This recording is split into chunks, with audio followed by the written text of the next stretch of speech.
Did you know that the trans-Saharan trade flourished from around the 8th century until the 16th century, and that it was one of the most significant trade routes in the world during medieval times?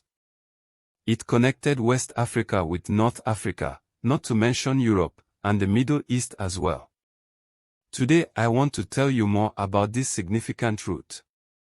This trade route was not a single, continuous route, but rather a complex network of interconnected routes. They stretched thousands of miles. How did the trans-Saharan route affect trade, culture, religion, and empire building? That is what we want to find out. Trade was mostly conducted by caravans of camels. According to Ibn Battuta, an Arab explorer who accompanied one caravan, the average size per caravan was 1,000 camels, but some caravans were as large as 12,000.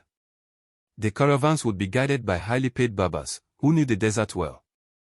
What type of goods crisscrossed this ancient highway? Gold, ivory, salt, slaves, textiles, spices, glassware, and ceramics were some of the goods that were exchanged. Gold from West Africa, particularly from the Sahel region, was highly sought after. Animal hides, kola nuts, and shea butter was also exported. The latter was used for cooking, as lamp lighting, and for soap manufacture. Kola nuts were widely traded and eventually became important enough to be given as special presents by one ruler to another. Salt was a vital commodity that was used for preserving food. The wealth that was generated from this active trade contributed to the growth of urban centers as well as the establishment of powerful empires. Plenty of goods were exchanged, yes, but there was also an exchange of ideas, cultures, and religions.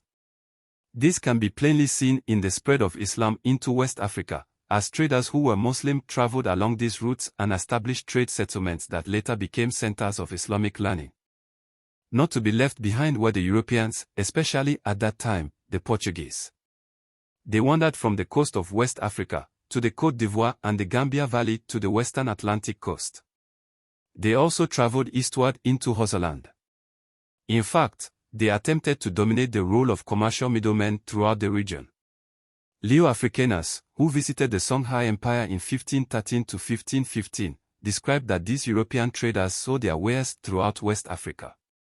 The Portuguese reported that they had to accommodate their plans along the habits of the indigenous local traders or risk unnecessary disruptions in the flow of trade goods. The journey across the Sahara was perilous, and that is why the traders needed to be guided by experts. This journey could take between 40 to 60 days. It was only made possible by several oases along the way.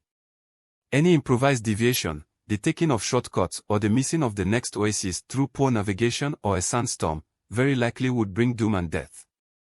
There were also other dangers that included bandits, venomous snakes, and scorpions. Desert people were also very fearful of the supernatural beings that they believed haunted certain parts of the Sahara.